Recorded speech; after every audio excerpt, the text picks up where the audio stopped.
صل على سيدنا محمد وعلى آل سيدنا محمد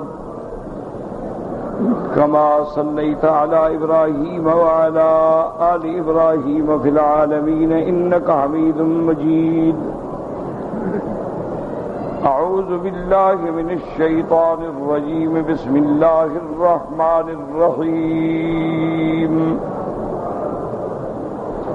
ومن آياته يريكم البرق خوفا وطمعا وينزل من السماء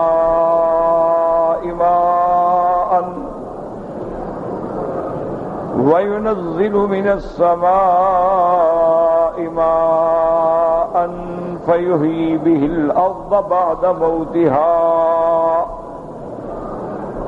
إن في ذلك لآيات لقوم يعقلون.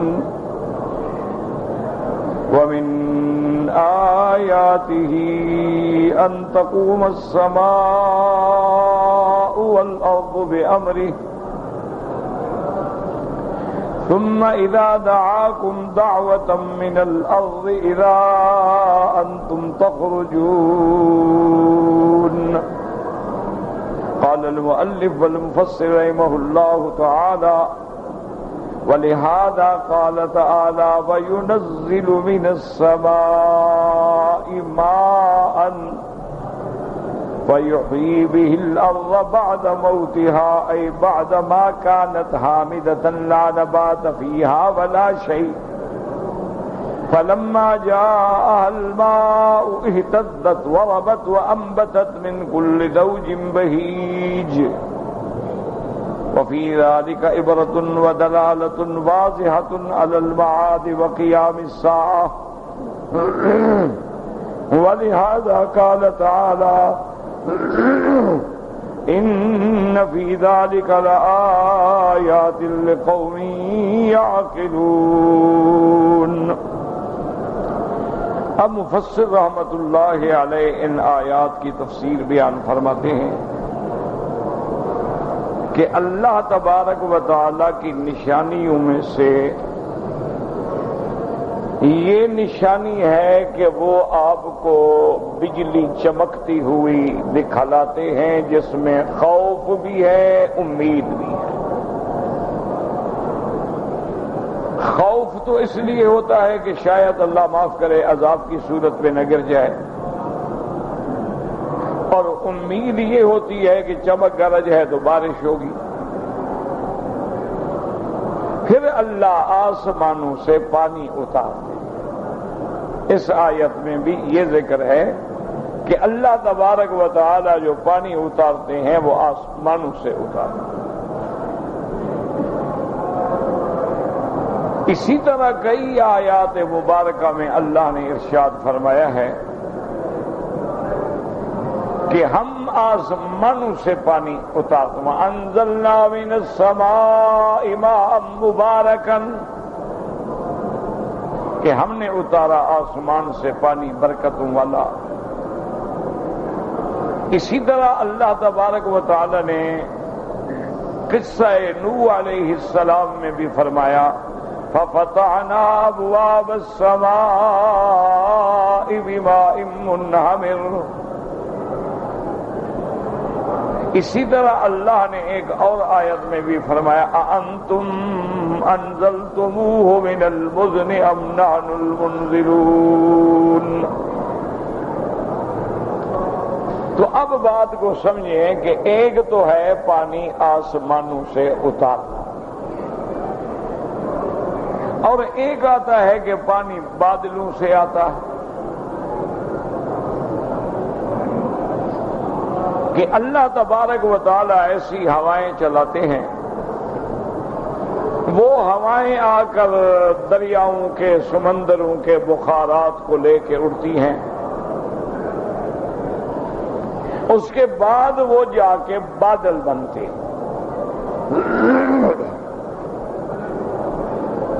اس کا بھی ذکر اللہ تبارک و تعالی نے قرآن میں ارشاد فرمایا ہے: هو الذي يرسل الرياح بشرا بين يدي رحمته، کہ اسی کی ذات ہے جو رحمت کے لیے ہوائیں چلاتی ہے. اور یہ بھی یاد رکھیں کہ اللہ نے جو ہوائیں پیدا فرمائی ہیں ان کے 8 قسمیں.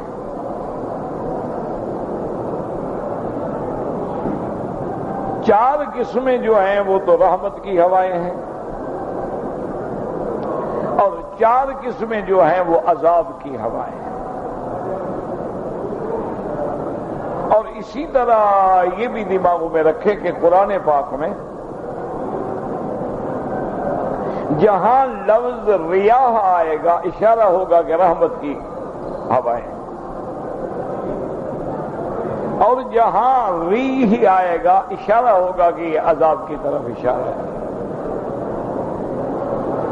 اب دیکھیں نا، هو الذی یرسل الریاح بشرا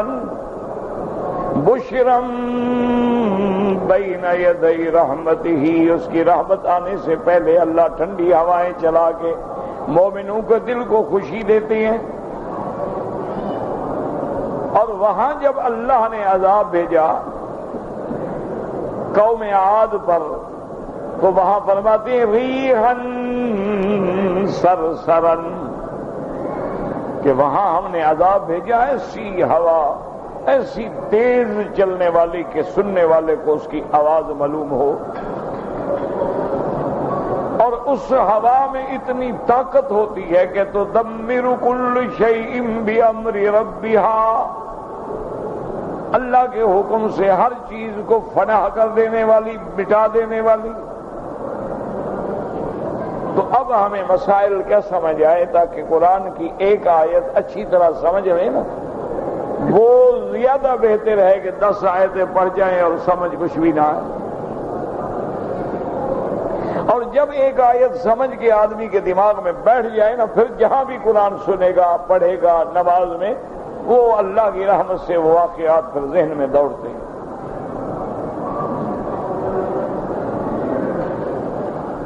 اللہ تبارک و تعالیٰ نے ایک تو یہ ارشاد فرمایا کہ ہم آسمانوں سے پانی اتارتے ہیں، اور ایک جگہ فرمایا کہ بادلوں سے اتارتے ہیں. تو یہ تعارض نہیں ہے، یاد رکھیں. اللہ چاہیں تو آسمانوں سے بھی پانی اتارتے ہیں کہ آسمانوں پہ بھی اللہ نے پانی کا دریا رکھے ہیں جو عرش کے نیچے پانی کا دریا. اچھا، خدا کی شان دیکھیں کہ سب سے پہلے کائنات میں جب زمین نہیں بنی تھی پانی تھا، اور اللہ کا عرش جو ہے اس وقت پانی کے اوپر تھا. وَكَانَ عَرْشُهُ عَلَى الْمَاءِ. علماء کرام نے اس سے اشارہ نکالا کہ پانی جو ہے یہ علامت زندگی ہے. سمجھیں بات، کوشش کریں سمجھنے کی. اللہ مجھے توفیق دے، مجھے بھی سمجھ دے، آپ کو بھی دے. پانی ہمیشہ علامت رحمت ہے، علامت حیات ہے، کہ ہر چیز کو اللہ نے پانی سے زندہ کیا ہے.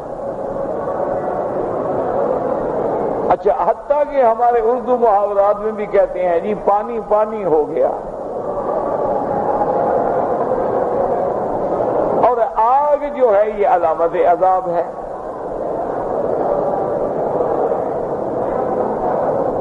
یہ الگ مسئلہ ہے کہ اللہ چاہے تو پانی کو ذریعہ ہلاکت بنا دے، وہ تو قادر ہے نا، وہ تو جو چاہے فرما دے. اللہ چاہیں تو اسی آگ کو ذریعہ رحمت بنا دیں. ابراہیم علیہ السلام آگ میں بیٹھے ہیں اور شان سے بیٹھے. اللہ نے نوح کو حضرت موسیٰ علیہ السلام کے زمانے میں ان کے دشمن فرعون کو اس کے لشکر کے ساتھ پانی میں غرق کر دیا. ثم اغرقنا الآخرین.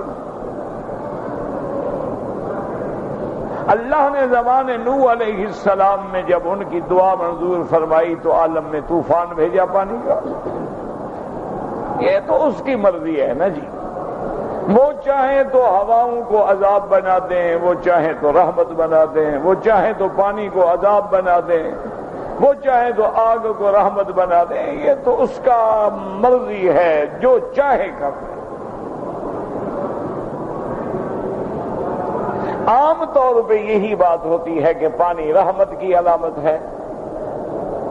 تو اب اسی طرح اب اس پہ غور کریں کہ ایک صحیح حدیث ہے کہ اللہ تبارک و تعالی نے عرش کے نیچے ایک بہت عظیم لوح ہے، لوح مانا تختی، اور اس پہ لکھا ہے کہ رحمتی سبقت علی غضبی، وہ بھی عرش کے نیچے. اسی طرح صحیح حدیث ہے کہ اللہ نے 100 رحمتیں پیدا فرمائیں، یا یوں سمجھ لیں کہ ایک رحمت جو ہے اس کے 100 درجات ہیں. تو ساری کائنات میں اللہ نے صرف رحمت کا ایک جز بھیجا ہے، ایک بس. یہ جو ساری دنیا میں محبت ہے، پیار ہے، ماں بیٹا بھائی بہن دوست استاد شاگرد شیخ مرید فلاں محبت، یہ پیار حتیٰ جانوروں میں پیار ہے، ہر جانور اپنی اولاد سے پیار کرتی. جنگل کے وحشی جانور ہیں لیکن اپنی اولادوں کا بڑا خیال ہے. سانپ ہے اس کو بھی اپنی اولادوں کا خیال ہے، بچھو ہے اس کو بھی اپنی اولاد کا خیال ہے. تو یہ ساری کائنات میں جو آپ مظاہرہ دیکھتے ہیں مودت کا، محبت کا، تحابب کا، توادد کا، پیار کا، یہ سارا اس ایک رحمت کا حصہ ہے. اور اللہ نے 99 رحمتیں جو ہیں وہ محفوظ رکھی. جب قیامت ہوگی تو اس وقت اللہ اپنی کمال رحمت کا اظہار فرمائے. جب ایک رحمت کا اتنا اثر ہے تو 100 کا کیا ہوگا پھر. اسی لیے اب اندازہ فرمائیں کہ اللہ نے عرش کے نیچے کیا رکھا، اس لوح کو رکھا، اس میں کیا ہے کہ رحمتی سبقت علی غضبی. اچھا پھر 99 رحمتیں بھی عرش کے نیچے چھپا دی، اور پھر عرش سب سے اوپر ہے، اور عرش پہ میرا مولا جیسے اس کی شان کو زیبا ہے. اور جہاں عرش پر اپنے استوا کا ذکر فرمایا، حالانکہ یہ مقام تو تھا نا تخت پہ جلوہ افروز ہونے کا، اللہ اپنے جباریت کا اظہار فرماتے کہ الجبار القہار المتکبر، لیکن نہ فرمایا الرحمن علی العرش استوى. وہاں بھی صفت رحمان کا، اور رحمان مبالغے کا سوا، او بڑی رحمت والے.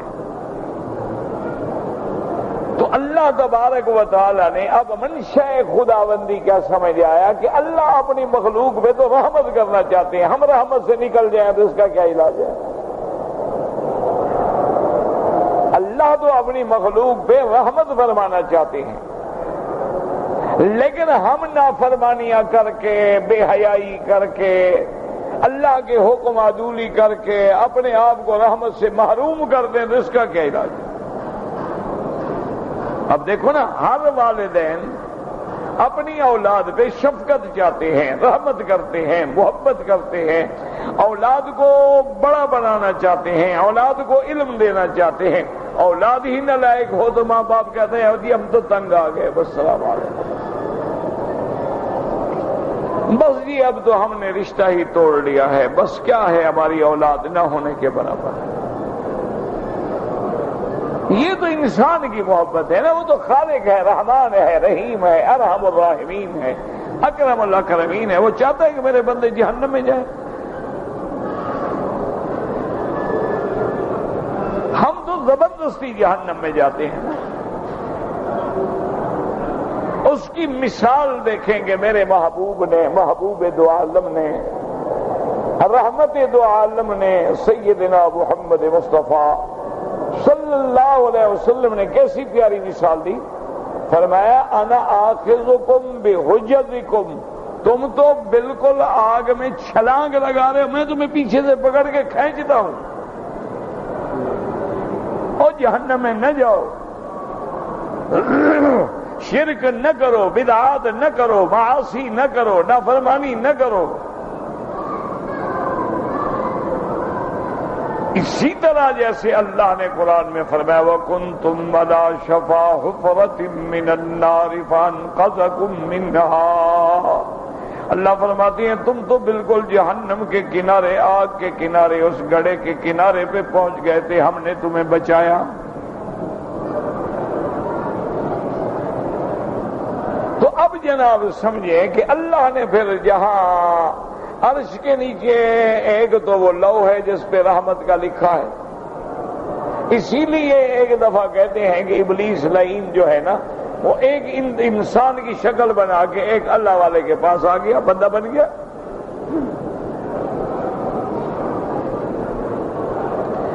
آگے کہنے لگا کہ جی میں نے ایک مسئلہ پوچھنا ہے، ایک سوال ہے میرا۔ پوچھو بھئی کیا بات ہے؟ انہوں نے کہا مجھے یہ بتاؤ کہ ابلیس جو ہے، شیطان جو ہے، وہ کوئی شے ہے یا لا شے ہے؟ یہ کہتے لا شے کیا مانا؟ شے ہے۔ ابلیس ایک شے ہے، کیسے لا شے؟ لا شے مانا کچھ نہ ہو، لیکن وہ تو ہے، اس کی اولاد ہے، نسل ہے، بیوی بچے ہیں، ذریہ ہے۔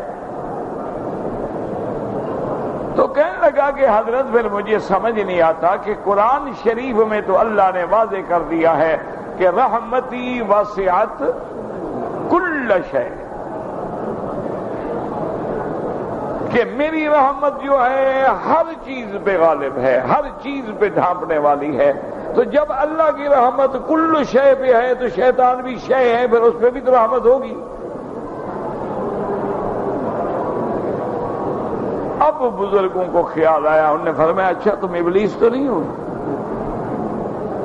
انہوں نے کہا ہاں میں ابلیس ہوں۔ کبھی کبھی شیطان آ جاتا ہے نا انسانی شکل میں، یہ بزرگوں کے قصے نہیں، حدیث میں بھی ہے نا۔ سرکار دو عالم کی خدمت میں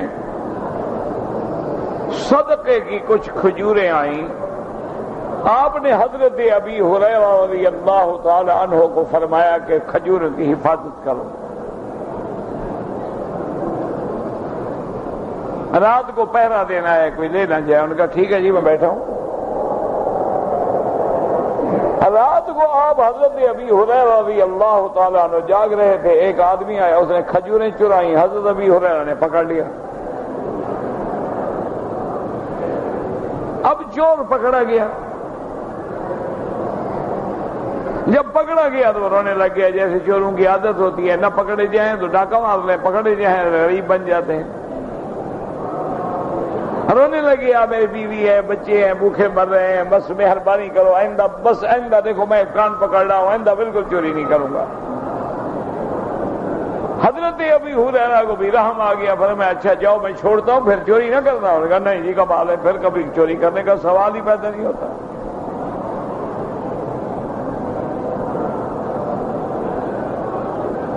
میں اور چوری کروں؟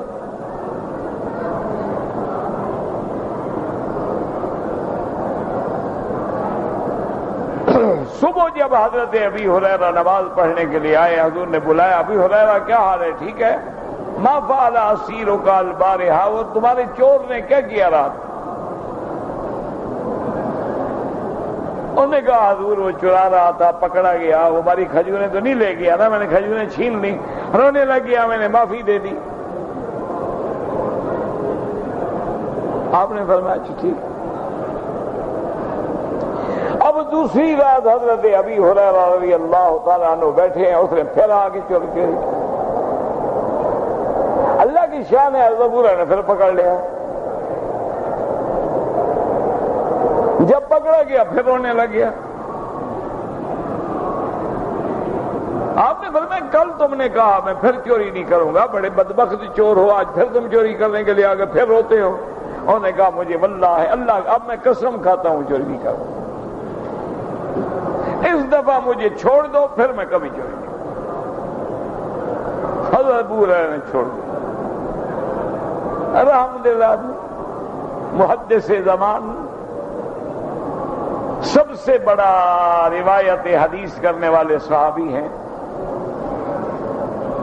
صبح کو جب حضور کی خدمت میں آئے، حضور نے پھر پوچھا ہاں بھی ما فعل اسیرک البارح، بھی آج رات تمہارے چور کا کوئی حال سناؤ. انہوں نے کہا جی وہ بدبخت پھر آ گیا تھا. آپ نے فرمایا پھر تم نے کیا کیا؟ اس نے کہا حضرت وہ قسمیں کھاتا تھا کہ میں بالکل نہیں کروں گا، بس میں نے رحم کر دے. مولویوں کو شاید اسی لیے بھی حکومت نہیں ملتی، رحم تو ہوتا ہے نا ان کے دل میں. کوئی رونے لگ گیا، انہوں نے کہا ٹھیک ہے. وہ ہمارے ہاں ایک ہائی کورٹ کے جج ہوتے تھے، بڑے اللہ والا آدمی تھا، اللہ اس کی قبر پہ رحمتیں فرمائے. وہ جناب جب مدعی آ کے روتا جناب میرے اوپر بڑا ظلم ہوا، یہ ہوا، وہ خود رونا شروع کر دیتے اور کہتے تم ٹھیک کہتے. اب ملزم آتا وہ کہتا ہے حضرت یہ تو جھوٹا مدعی ہے، پیسے لے کے مقدمے کرتا ہے، یہ تو بے ایمان آدمی ہے، اس کے رونے پہ نہ جائیں، اس کے تو حال ہے فلاں پہ مقدمہ کیا فلاں. اچھا تم بھی ٹھیک کہتے ہو. وہ منشی کہتا کہ حضرت کوئی فیصلہ بھی تو کرنا ہے، وہ تو دونوں ٹھیک کہتے ہیں. کہتے ہاں تم بھی ٹھیک کہتے ہو، چلو پیشی دے دو. اللہ والا عجیب اللہ والا. لیکن جب تک زندہ رہے کبھی غلط فیصلہ نہیں. کمال کا کوئی مقدمہ آیا فیصلہ نہیں کرتے تھے جب تک خود ان کی بستیوں میں پہنچ جاتے تھے. بستیوں میں چلے جاتے، کسی کو کیا پتا داڑھی ہے، پاجامہ ہے، چھوپی ہے، عام آدمی ہے، 10 نمازیں پڑھ. وہاں ایک ایک بندے سے پوچھتے یار یہاں ایک واقعہ ہوا تھا، وہ کیا قصہ ہے؟ تو بہرحال کہنے کا معنی حضور نے فرمایا اچھا وہ پھر کیا ہوا؟ انہوں نے کہا جی اس نے قسمیں کھائی میں نے چھوڑ. انہوں نے کہا نہیں چور تو پھر بھی آئے گا تمہارے پاس. انہوں نے کہا حضرت آپ آیا تھا میں نہیں چھوڑتا، جو ہو گیا ہو گیا. اب اگر تیسرے دفعہ آتا ہے نا میں اس کو نہیں چھوڑوں. سیدنا ابی ہریرہ رضی اللہ تعالی عنہ تیسری رات بڑے اہتمام سے بیٹھے، وہ بدبخت آیا چوری کی، حضرت نے پھر پکڑ لی.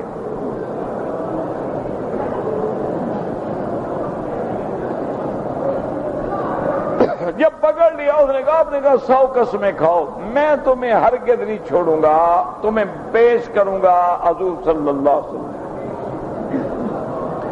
اس نے کہا جی جو مجھے سزا مرضی ہے دے دو، حضور کے پیش نہ کرو. انہوں نے کہا نہیں. تم ایک دفعہ 2 دفعہ پھر تیسرے دفعہ پھر آ گئے بدبخت. اس نے کہا اچھا حضرت ابی ہریرہ بات سنو، آج ایک ہم سودا کرتے ہیں. اس نے کہا وہ کیا ہوئی؟ اس نے کہا میں تمہیں ایسی کلام بتاتا ہوں کہ اگر پڑھ کے دم کر دو گے نا کبھی چوری نہیں ہوگی. حضرت نے کہا اچھا بھائی ایسی بات ہے تو پھر بتا دو. انہوں نے کہا نہیں آپ وعدہ کریں مجھے چھوڑ دیں گے. آپ نے کہا اچھا ٹھیک ہے بتا دو میں چھوڑ دوں. تو اس نے کہا کہ تم آیت الکرسی پڑھ کے اپنے گھر کو یا سامان پر دم کر دیا کرو، اللہ کی حفاظت میں آ جاتی ہے چیز، پھر چوری نہیں ہوتی. آپ نے چھوڑ دی. صبح حضور نے پھر بلایا ابو ہریرہ ہاں ما فعل اسیرک البارح، کیا ہوا بھائی تیسری رات تمہارے چور نے؟ اسے کہا حضرت آیا تھا پکڑا گیا لیکن میں نے خود چھوڑا ہے. میں کیوں چھوڑا ہے بھائی؟ اس نے کہا جی اس نے مجھے یہ سکھلایا کہ آیت الکرسی پڑھ کے دم کر دیا کرو تو تمہارا گھر محفوظ، بچے محفوظ، مال محفوظ. اور ایک وعدہ کیا تھا میں نے چھوڑ دیا. آپ نے فرمایا ان الکذوب قد یصدق، کبھی کبھی جھوٹا بندہ بھی سچ بولتا ہے تو وہ جھوٹا لیکن بات سچی کر گیا تمہیں. حضرت نے فرمایا حضرت آپ جانتے ہیں؟ فرمایا ابو ہریرہ وہ ابلیس تھا، شیطان تھا، تمہیں تنگ کر رہا تھا، ورنہ یہ تھوڑا ہے کہ چور ہر روز پکڑا جاتا ہے. وہ تو تمہیں چھیڑنے کے لیے آتا تھا، تمہیں تنگ کر رہا تھا، لیکن جب پکڑا گیا تو اس نے بات سچی کر دی. تو اس لیے ہمیشہ یاد رکھیں کہ ابلیس جو ہے وہ آتے ہیں، اللہ والوں کے پاس بھی آتے ہیں، علماء کے پاس بھی آ جاتے ہیں، شکلیں بدل لیتے ہیں. اب بندے کو کیا پتا شیطان ہے کون ہے؟ تو حضرت نے پہچان لیا، ورنہ ابلیس ہو گا. ہاں جی اس نے کہا بات سنو، اللہ کا قرآن سچا ہے، رحمتی وسعت کل شیء فساکتبھا للذین یتقون۔ اللہ فرماتے ہیں میری رحمت ہر چیز پہ واسع ہے، ہر چیز کو ڈھانپنے والی ہے، لیکن میری رحمت ان لوگوں کے لیے ہوگی جو ڈرنے والے ہیں۔ تم نے آیت پوری نہیں پڑھی، تم اللہ کے حکم پہ نہیں چلے، اللہ سے نہیں ڈرے تو رحمت سے خود نکل گئے۔ اللہ نے تو نہیں نکالا ہے۔ اللہ تبارک و تعالیٰ کی رحمت دیکھیں، بارش برستی ہے، جہاں کعبۃ اللہ پہ برستی ہے، صحرا میں بھی برستی ہے، جہاں تیرے گھر پہ برستی ہے، مومن کے گھر میں برستی ہے تو کافر کے گھر میں بھی برستی ہے، اولیاء اللہ کے گھر میں برستی ہے تو فاسق فاجر کے گھر میں بھی برستی ہے، اس کی رحمت تو عام ہے۔ لیکن اس رحمت سے مومن فائدہ اٹھاتا ہے، کہتا ہے مطرنا بفضل اللہ، اللہ کی رحمت سے بارش آئی ہے، اور جو محروم ہیں، جو اللہ کی رحمت سے نکلنے والے ہیں، وہ کہتے ہیں مطرنا بنوء کذا و کذا، یہ تو بارش اس لیے آئی ہے کہ آج فلاں ستارہ فلاں برج میں ہے۔ تو اس لیے ہمیشہ یاد رکھیں کہ اللہ کے پانی آسمانوں میں بھی موجود ہے اور زمینوں میں بھی موجود ہیں۔ پھر اللہ تبارک و تعالیٰ نے پانی کے لیے کچھ پانی تو ایسا ہے جو زیر زمین ہے، اور کچھ پانی ایسا ہے جس کو برف کی شکل میں، گلیشیئر کی شکل میں پہاڑوں پہ جما دیتے ہیں تاکہ میرے بندے بھوکے نہ مر جائیں، پیاسے نہ مر جائیں۔ جب گرمی کا موسم آتا ہے تو گلیشیئر تھوڑے تھوڑے پگھلتے رہتے ہیں، تیری نہریں چلتی رہتی ہیں، اور اس کے بعد وہ پانی جب زمین پہ آتا ہے فَيُحْيِي الْأَرْضَ بَعْدَ مَوْتِهَا، وہ زمین مردہ ہوتی ہے۔ کیا معنی مردہ ہونے کا؟ مردہ ہونے کا معنی لا نبات فیہا ولا شیء، جس میں کوئی سبزہ نہیں، کوئی چیز نہیں، بنجر زمین میں کیا ہوگا؟ فَإِذَا أَنزَلْنَا عَلَيْهَا الْمَاءَ اهْتَزَّتْ وَرَبَتْ، اللہ فرماتے ہیں جب ہم اس میں پانی بھیجتے ہیں وہ زمین جو ہے وہ ہلتی ہے، زمین پانی کو اپنے اندر قبض کرتی ہے، پھر نرم ہو کے اپھڑ جاتی ہے، پھر اس میں کاشت کی جاتی ہے، وَأَنبَتَتْ مِن كُلِّ زَوْجٍ بہیج، اور پھر ہم اس سے نکالتے ہیں ہر قسم کی رونق والی چیزیں۔ کہاں دیکھو فصل اگا ہے گندم کا، کہیں دیکھو تو جناب پھول لے لہا رہے ہیں، کہیں دیکھو تو سبزیاں لے لہا رہی ہیں۔ اللہ فرماتے ہیں ان پہ غور کرو، جیسے مردہ زمین کو میں زندہ کرنے پہ قادر، جیسے مردہ زمین سے میں کھیتیاں نکالنے پہ قادر، جیسے مردہ زمین سے میں سبزیاں نکالنے پہ قادر، اسی طرح تیرے مرنے کے بعد بھی تجھے دوبارہ نکالنے پہ بھی قادر۔ میرے لیے کیا مشکل ہے؟ اصل مسئلہ یہ ہے کہ یہ ایمان لے آؤ، اور اللہ کی شان دیکھیں کہ ایسی سبزیاں ہیں، بعض سبزیاں دیکھو تو زمین پہ پڑی ہوئی ہیں، اور بعض دیکھو تو پھل درختوں پہ لگے ہوئے ہیں، اور بعض دیکھو تو ماشاءاللہ ایسی ایسی چیزیں ہیں کہ جو کھال کے ساتھ کھائی جاتی ہیں، اور بعض چیزیں ایسی ہیں جن کی کھال صاف کر کے ان کا اندر سے گودا لیا جاتا ہے، اور بعض چیزیں ایسی ہیں اللہ نے ان کو پردوں میں رکھا ہے تاکہ میرے بندے کے لیے خراب نہ ہو جائیں۔ ایک ایک بادام پہ اللہ پاک نے ایسا پردہ چڑھایا، سیل لگائی ہے کہ مجال ہے 10 سال بھی رکھا رہے خراب نہیں ہوتا۔ اور عجیب چیزیں ہیں، اللہ کی نعمتوں کا کمال ہے۔ وہ کہتے ہیں نا ایک پاگل سویا ہوا تھا بیری کے درخت کے نیچے، تو تھا تو پاگل، تو بیری جو تھی نا اوپر سے ایک بیر گرا اور اس کے منہ پہ لگا۔ اچھا پہلے وہ اس بات پہ غور کر رہا تھا کہ دیکھو جناب کتنا بڑا درخت ہے اور بیر چھوٹے چھوٹے، اللہ میاں تیرا نظام بھی عجیب ہے، اتنا بڑا درخت ہے اس کا پھل لگایا ہے تو اتنا سا لگایا، اور یہ نیچے بیل پڑی ہوئی ہے، خربوزہ اتنا بڑا ہے، ہب اتنا بڑا ہے، پینٹھا اتنا بڑا ہے، عجیب تیرا نظام ہے مولا۔ وہ بیل یہاں گرا، کہتے اللہ تیرا شکر ہے، اگر وہ بڑی چیز اوپر ہوتی تو میں تو گیا تھا نا آج۔ واقعی تیری ہر چیز میں حکمت ہے، جس کو تو نے اونچا رکھا ہے اس میں بھی حکمت ہے، زمین پہ پھیلایا ہے اس میں بھی حکمت ہے، بیلیں بنا دی ہیں اس میں بھی حکمت ہے، درخت اگا دیے ہیں اس میں بھی حکمت ہے۔ میرا مولا تیری شان ہے، آمنا باللہ تبارک اللہ احسن الخالقین۔ تو اللہ کی ہر چیز میں حکمت ہے۔ اور اللہ بار بار زمین کا ذکر کیوں کرتے ہیں کہ اصل تم زمین سے پیدا ہوئے ہو، تمہارا اصل مٹی ہے، کہ اپنے اصل کو پہچانو۔ جب اس مردہ مٹی کو میں زندہ کرنے پہ قادر ہوں تو تمہیں دوبارہ بنانے پہ میری قدرت میں کیا اشکال ہے؟ اس لیے فرماتی ہیں فَإِذَا أَنزَلْنَا، فرماتی ہیں ہم جب پانی اتارتے ہیں اهتزت وربت وانبتت من كل زوج بهيج۔ زوج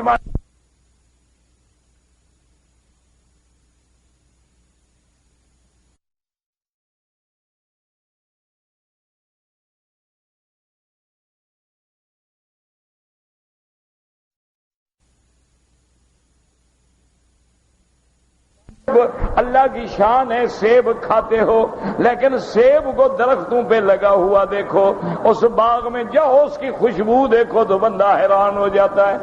لیمو بازار میں بکتا ہے یہ الگ بات ہے، اس کے بوٹے پہ لگا ہو، کنو بوٹے پہ لگا ہو، مالٹا بوٹے پہ لگا ہو، اس باغ میں کھڑے ہو کے نظارہ دیکھیں، پھر خوشبوئیں دیکھیں۔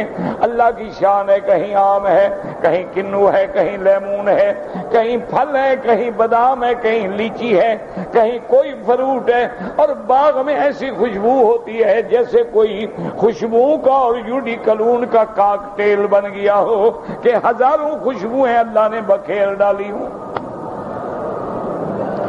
اس لیے فرماتی ہیں لیکن اس میں کیا ہے؟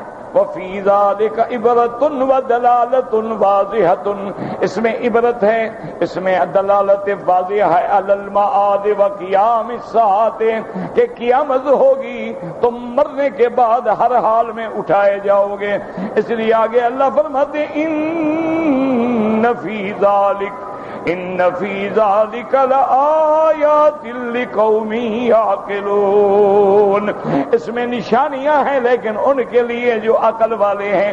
کہیں اللہ فرماتے ہیں إِنَّ فِي ذَلِكَ لَآيَاتٍ لِأُولِي النُّهَىٰ، کہیں فرماتی ہیں لَآيَاتٍ لِأُولِي الْأَلْبَابِ، اس میں نشانیاں ہیں لیکن عقل والوں کے لیے۔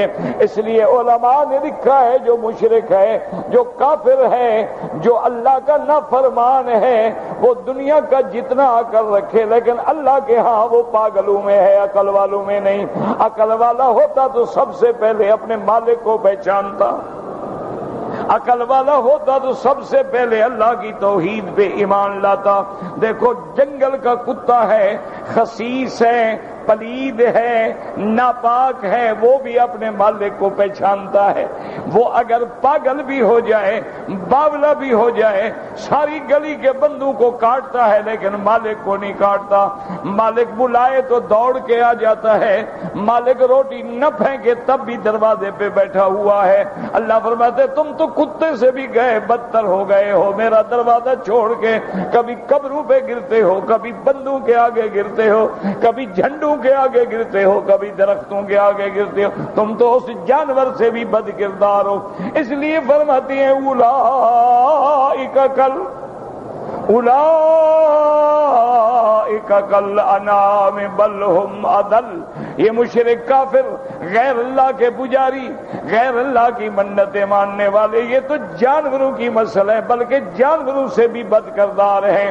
ایک گائے کا ریوڑ ہو، بکریوں کا ریوڑ ہو، جب اس کے چروانے والا آواز دیتا ہے تو بکریاں دوڑ کے آ جاتی ہیں، گائیں دوڑ کے آ جاتی ہیں، گھوڑے کو بلائیں دوڑ کے آ جاتا ہے، اپنا سوار گر جائے تو گھوڑا جا کے اپنے زخمی کی مدد کرنے کے لیے لوگوں کو پکڑ کے لے آتا ہے۔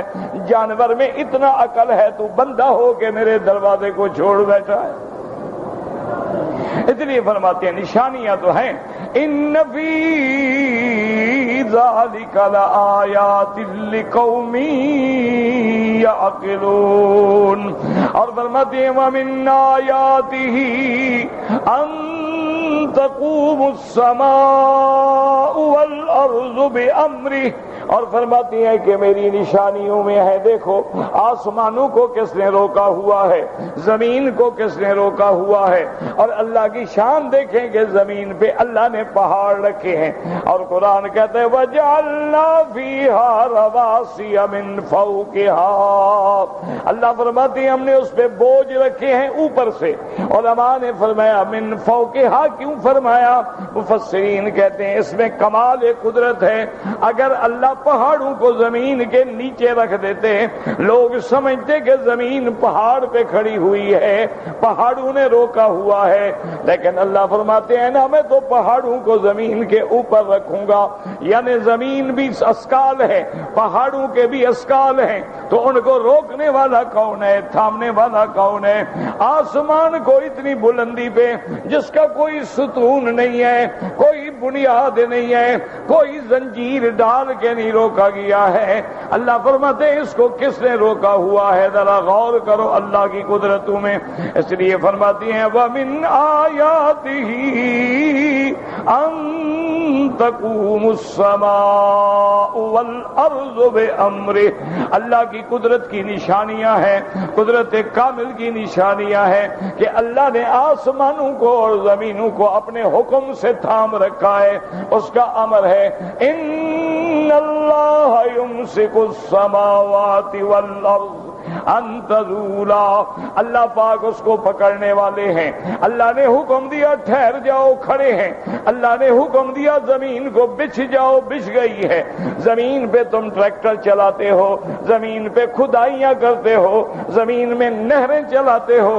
زمین میں کنویں کھیدتے ہو، کبھی انکار نہیں کیا ہے، لیکن جس دن اللہ حکم دیں گے کہ اب آسمانوں اب رہنے کی ضرورت نہیں، یوم تشقق السماء بالغمام ونزل الملائکہ، اللہ تبارک و تعالی جب آسمانوں کو پھاڑ دیں گے، آسمان ریزہ ریزہ ہو جائیں گے، آسمان ٹکڑے ہو کے اڑ جائیں گے، چاند سورج گہنا جائیں گے، چاند سورج کو سیاہ کر دیا جائے گا، اور اس کے بعد اللہ ان کو جہنم کی دہکتی آگ میں ڈال دیں گے۔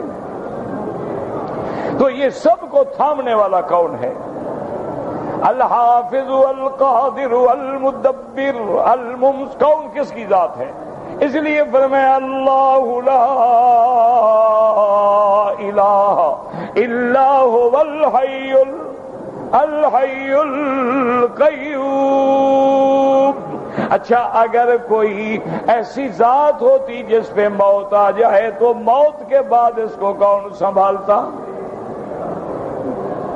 اللہ اکبر۔ اب دیکھتے ہیں نا آدمی کروڑوں کی جائیداد بناتا ہے، کوئی اولاد نہیں، مر گیا مر گیا، لوگ کہتے ہیں یار دیکھو کتنا افسوس ہے، ساری زندگی بناتا رہا، اب کیا ہے، اب کمیٹی کھائے گی، سرکار کھائے گی۔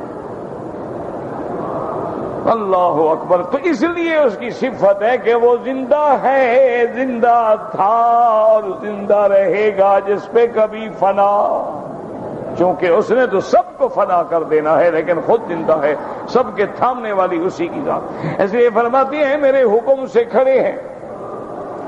ثم اذا دعاكم دعوة من الارض اذا انتم تخرجون، ایسے اللہ نے دوسری جگہ فرمایا وَيُمْسِكُ السَّمَاءَ أَن تَقَعَ عَلَى الْأَرْضِ إِلَّا بِإِذْنِهِ، اللہ فرماتے ہیں اسی کی ذات ہے جس نے آسمانوں کو تھام رکھا ہے کہ زمین پہ نہ گریں مگر اس کے حکم سے۔ آپ دیکھیں یہ ایک چھت ہے، اس کو ستون نکال دیں پھر کہو کھڑی ہو جائیں، سوال ہی پیدا نہیں ہوتا۔ لیکن اس کی شان ہے کہ اتنے بڑے آسمان جس کی وسعت کا بھی بندوں کو پتہ نہیں ہے، ساری دنیا کے پڑھے لکھے اکٹھے کر لو، وہ نہیں جانتے کہ آسمان کی طول کیا ہے اور عرض کیا ہے، اور جو آسمان کا طول عرض نہیں جانتے ہیں وہ جنت جہنم کیا سمجھے۔ اللہ، اسی لیے قرآن تیسری جگہ فرماتے ہیں ان اللہ یمسک السماوات والارض ان تزولا، یہ ان کو گرنے سے فنا ہونے سے زائل ہونے سے پکڑنے والی اسی کی ذات ہے. وکان عمر بن الخطاب رضی اللہ تعالی عنہ اذا اجتہد فی الیمین قال والذی تقوم السماء والارض بامرہ. حضرت امیر المؤمنین عمر بن الخطاب رضی اللہ تعالی عنہ جب کبھی سخت سے سخت قسم اٹھاتے تو اس قسم میں یہ کہتے تھے مجھے اس ذات کی قسم ہے جس کے حکم سے زمین و آسمان قائم ہے. اہی قائمۃ ثابتۃ بامرہ لہا وتسخیرہ ایہا. آسمان زمین اسی کا حکم ہے, اسی کے حکم پہ کھڑے ہیں. ثم اذا کان یوم القیامۃ بدت الارض غیر الارض والسماوات. اور جب قیامت کا دن آئے گا پھر آسمان بھی بدل جائیں گے, زمینیں بھی بدل جائیں گی. یوم تبدل الارض غیر الارض والسماوات وبرزوا للہ الواحد القہار. اللہ فرماتی ہے میں زمینوں کو بھی بدل ڈالوں گا, آسمانوں کو بھی بدل ڈالوں گا. قیامت والے دن جس زمین پہ ہم کھڑے ہوں گے وہ یہ زمین نہیں ہوگی, وہ زمین اور ہوگی. ایسی زمین ہوگی جس پہ کبھی گناہ نہیں ہوا ہے. اور حضور نے فرمایا ایسی زمین ہوگی ارض نقیۃ, صاف زمین ہوگی. اور ایسی زمین, اور وہ زمین اللہ ہمیشہ کے لیے بنائیں گے. یہ زمین تو بنائی ہے لیکن الی اجل مسمى, ایک وقت تک, اس کے بعد تو فنا آ جائے گی نا. کل من علیہا فان وَيَبْقَى وَجْهُ رَبِّكَ. اللہ کی ذات کے سوا ہر چیز قابل فنا ہے, قابل ہلاک ہے. اس لیے فرماتی ہیں کہ جب قیامت ہوگی بدلت الارض غیر الارض, اللہ زمینوں کو بدل ڈالیں گے, آسمانوں کو بدل ڈالیں گے. وَخَرَجَتِ الْأَنْبَاتُ مِنْ قُبُورِهَا أَحْيَاءً بِأَمْرِهِ تَعَالَى وَدُعَائِهِ إِيَّاهُمْ. اور اللہ قبروں سے مردوں کو دوبارہ زندہ کریں گے, اللہ کے حکم سے زندہ ہوں گے, اللہ کے بلاوے پہ سب حاضر ہو جائیں گے. اس لیے فرماتے ہیں ثم اذا دعاکم دعوة من الارض اذا انتم تخرجون. پھر جب تمہیں بلاوا آئے گا پھر تم زمین سے نکلو گے. کما قال تعالی یوم یدعوکم فَتَسْتَجِيبُونَ بِحَمْدِهِ وَتَظُنُّونَ إِن لَّبِثْتُمْ إِلَّا قَلِيلًا. اللہ فرماتے ہیں جس دن ہم بلائیں گے, کیا مانا, اللہ ملک کو حکم دیں گے, اللہ فرشتے کو حکم دیں گے, فرشتہ سور پھونکے گا, بس سور پھونکنے کی دیر ہے کہ زمین قبروں سے نکل کے کھڑے ہو جائیں اور یہ سمجھیں گے کہ ہم نے تو بڑی تھوڑی مدت گزاری ہے, کیونکہ جب گزر گئی تو پھر تو پتہ نہیں لگتا ہے. اس لیے فرماتے ہیں فَإِنَّمَا هِيَ زَجْرَةٌ وَاحِدَةٌ. یہ نہ سمجھو کہ ہمیں قیامت قائم کرنے کے لیے کسی محنت کی ضرورت ہوگی, بس ایک آواز اور کام ہو گیا. فَإِذَا هُمْ بِالسَّاهِرَةِ وَقَالَ تَعَالَى إِنْ كَانَتْ إِلَّا صَيْحَةً وَاحِدَةً فَإِذَا هُمْ جَمِيعٌ لَدَيْنَا مُحْضَرُونَ. اللہ فرماتے ہیں بس وہ تو ایک آواز ہوگی, ساری مخلوق کھڑی ہو کے اللہ کے دربار میں حاضر ہو جائے گی. تو انسان ان آیات کو پڑھنے کے بعد اور ان چیزوں پہ نظر ڈالنے کے بعد اپنے عقیدوں کو صاف کرو کہ الہ معبود برحق اسی کی ذات ہے, قادر و مختار اسی کی ذات ہے, متصرف فی الامور اسی کی ذات ہے, نفع نقصان کا مالک اسی کی ذات ہے, رزق دینا, اولاد دینا, کھیتیاں سب اسی کا حکم ہے. باقی ساری مخلوق ہے وہ خالق ہے, باقی سب مملوک ہے وہ مالک ہے, باقی سب اس کے بندے ہیں وہ معبود ہے. اپنے عقائد کو درست کریں. اللہ کے نبی شان والے, اللہ کے اولیاء شان والے, لیکن ولی کو ولی کے مقام پہ رکھو, نبی کو نبی کے مقام پہ رکھو, اور خدا کو خدا کے مقام پہ رکھو, تب جا کے ایمان بچے گا. اللہم ثبتنا علی الایمان, اللہم ارزقنا حسن الختام, اللہم اجعل خیر ایامنا آخرها.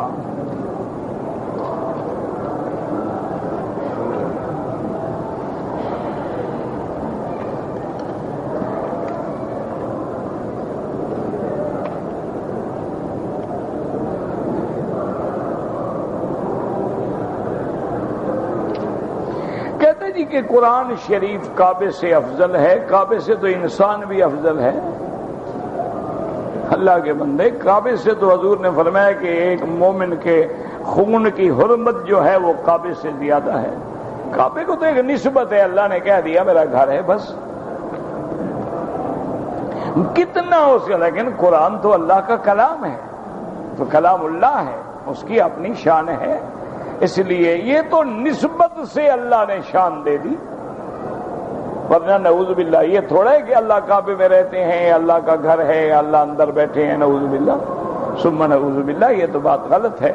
اسی لیے آپ دیکھیں نا کہ حضرت بلال کو اللہ کے نبی نے حکم دیا کہ تم کعبے کی چھت پہ چڑھ کے اذان کرو، یعنی اتنا اونچا کر دیا کہ انسان کعبے کی چھت پہ کھڑا۔ پہلی ایک بات یاد رکھا کرو کہ اس قسم کے جو سوال ہیں نا جی، قرآن افضل ہے، کعبہ افضل ہے، ان سے کون افضل ہے، یہ بیٹھے بیٹھے تمہیں کوئی کیڑا کاٹتا ہے؟ نہیں، ان سوالوں کا مجھے بتلاؤ نا، فائدہ کیا ہے؟ مجھے بتائیں نا کہ فائدہ کیا ہے؟ سوال وہ کیا جاتا ہے جس کا فائدہ ہو۔ اب دیکھیں میرے محبوب کے لاکھوں صحابہ ہیں، لیکن صحابہ کہتے ہیں کہ ہم ڈر کے مارے سوال نہیں کرتے تھے، انتظار کرتے تھے کہ باہر سے کوئی اعرابی آئے، حضور سے کوئی بات پوچھے اور حضور اس کو جواب دیں تو ہمیں بھی معلوم ہو جائے۔ اسی لیے کبھی کبھی جبریل علیہ السلام انسان کی شکل میں آتے تھے، سوال پوچھتے تھے کہ صحابہ سمجھیں۔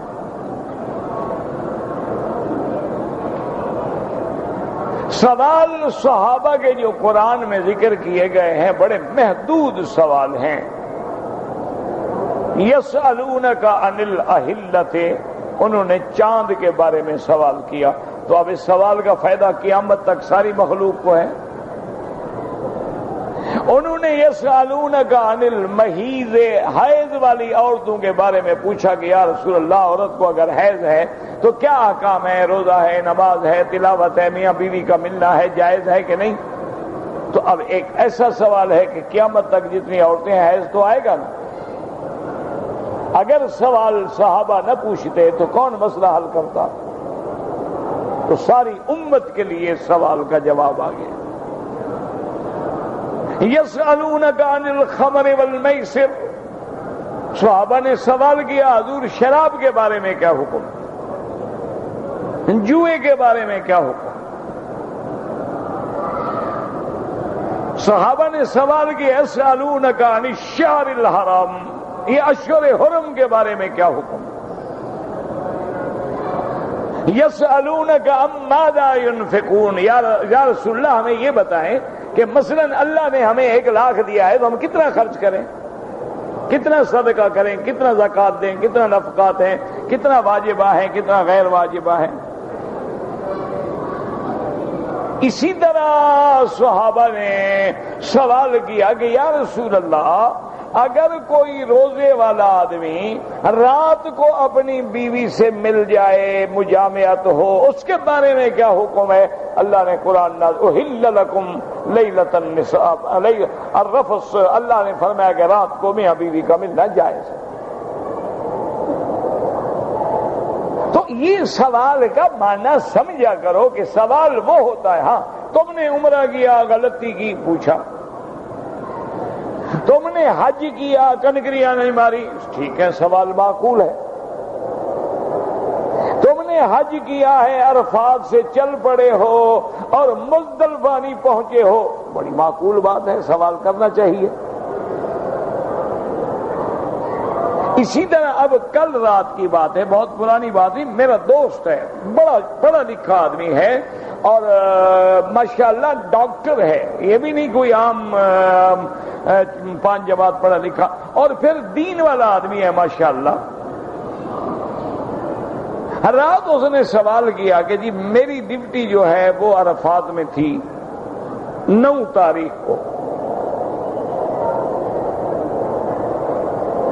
باقی فیملی حج کر رہی تھی. میں نے سوچا کہ چلو رات کی شام کو میری ڈپٹی ختم ہو گئی تھی, مغرب کے بعد ڈپٹی جو تھی ختم ہو گئی تھی, تو بھئی میں بھی فائدہ اٹھا لوں. تو میں نے اپنی اس ڈسپینسری سے تھوڑا سا باہر نکل کے احرام باندھ لیا, حج کیا. بھی اللہ کے بندے عرفات میں کھڑے کھڑے احرام باندھ رہے ہو. احرام باندھنے کے لیے ضروری ہے کہ تم مکے کے رہنے والے ہو, احرام مکے سے باندھو. اچھا, اب مکہ آنا تمہارے لیے مشکل ہے تو حد حرم میں آ جاؤ. سامنے بورڈ لگا ہوا ہے, باقاعدہ علامت بنی ہوئی ہے حد حرم کی, یعنی اگر مسجد سے چلیں تو میرے خیال میں 1 کلومیٹر کا فاصلہ بھی نہیں ہوگا. حد حرم کے اندر آگے احرام باندھ لو. اچھا, تمہارے پاس ٹیلی فون نمبر ہے میرا, دوستو وہی ٹیلی فون کر کے پوچھ لو. اب تو حج میں نے کہا جناب حج بھی نہ ہوا, اور اگلے سال کا حج بھی تمہارے ذمہ واجب ہو گیا کہ تم نے حج نہیں کیا, احرام باندھا لیکن پورا ادا نہیں کر سکے. اب اس کو ادا کرنا بھی تمہارے ذمہ ہو گیا اور تمہارا حج بھی نہ ہوا. اس لیے میرے عزیز یہ ناراضگی کی بات نہیں, یہ بلا وجہ باتیں ہوتی ہیں کہ آدمی کبھی, یعنی جیسے کل وہ پوچھ رہا تھا کہ جی اگر امام قرآن پڑھتا ہے اس کا پڑھنا مقتدی کو کافی ہے تو پھر تم تسبیحات کیوں پڑھتے ہو, تم اتحیات کیوں پڑھتے ہو؟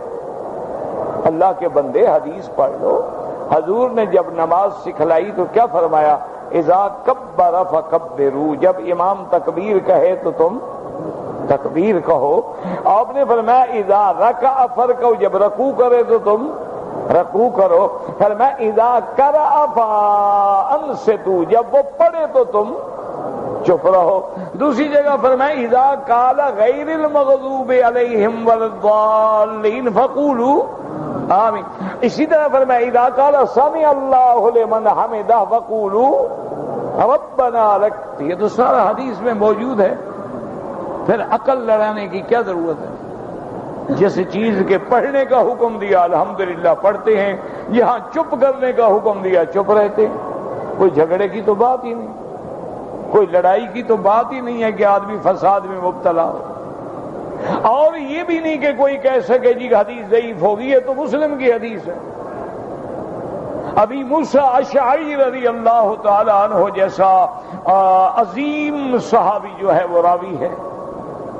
اس لیے ہمیشہ لاکھ دفعہ سوال پوچھو, میں آپ کا خادم ہوں, آپ کا بھائی ہوں, لیکن بعض سوال ہوتے ہیں کہ چلو کچھ تو پوچھ لو نا.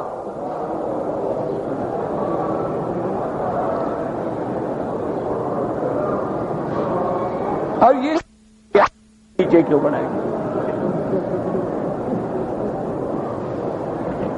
کیا کرے آدمی بھائی. میں ایک لڑکے نے اپنے ماں باپ بھائی کو گولی مار دی. انا للہ و انا الیہ. وہ جو بے گناہ ہمارے گئے ان کو تو اللہ شہادت کا درجہ دیں گے, لیکن یہ تو شقی ہے, قاتل ہے. من یقتل مؤمنا متعمدا فجزاؤہ جہنم.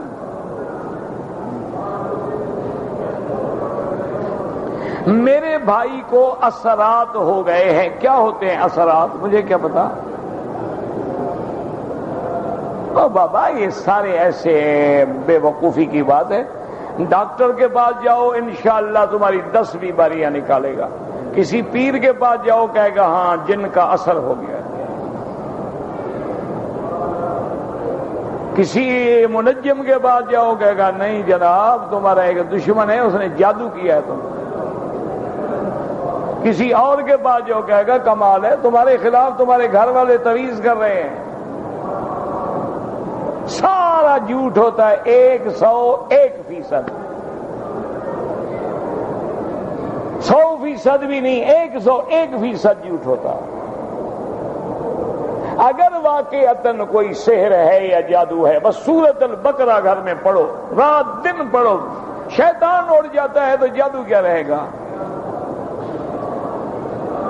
باقی یہ وہم ہے تمہارا, کچھ بھی نہیں ہے.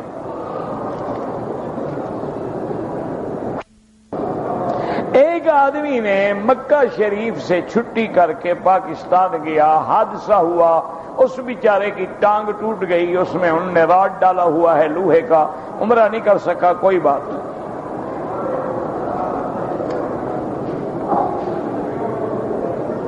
فجر کے وقت آپ نے خواب دیکھا، کسی خواب کی تعبیر والے سے پوچھو، مجھے پتہ نہیں لگتا۔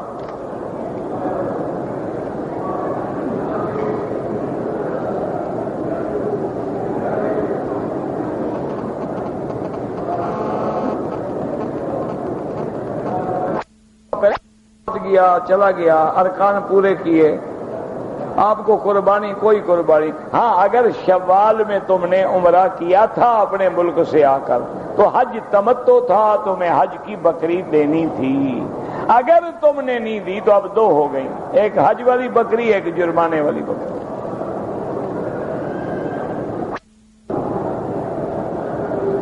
ہم یہاں کام کرتے ہیں حرم میں تو کبھی کبھی چیزیں اٹھا کے ہمیں نمازیوں کے آگے گزرنا پڑتا ہے، کوشش کیا کرو کہ نہ گزرو، اگر مجبوراً گزرو تو سجدے کی جگہ سے دور ہو کے گزر جایا کرو۔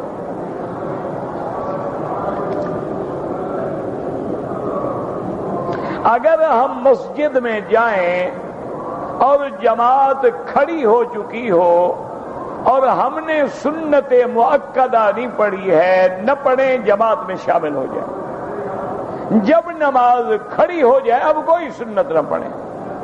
ہاں ایک مسئلہ ہے کہ آپ سنتیں پہلے پڑھ رہے تھے، مثلا 2 رکعت سنت تھی، آپ 1 رکعت پڑھ چکے تھے، بعد میں نماز کھڑی ہوئی تو 1 رکعت پوری کر کے شامل ہو جائیں۔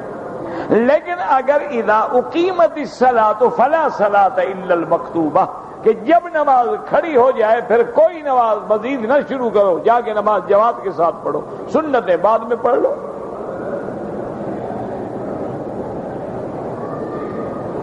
کہتے ہیں جی کہ میں بڑا بھائی ہوں، مجھ سے چھوٹے بھائی ہیں، میری اولاد بھی ہے، تو اولاد کی مجھ پہ ذمہ داری زیادہ ہے یا بھائیوں کی اولاد کی؟ اولاد کی بھائیوں سے بھی ہمدردی کرو، محبت کرو، لیکن اولاد کا نفقہ، اولاد کی بھلائی، اولاد کی بہتری تو تمہارے ذمہ واجب ہے۔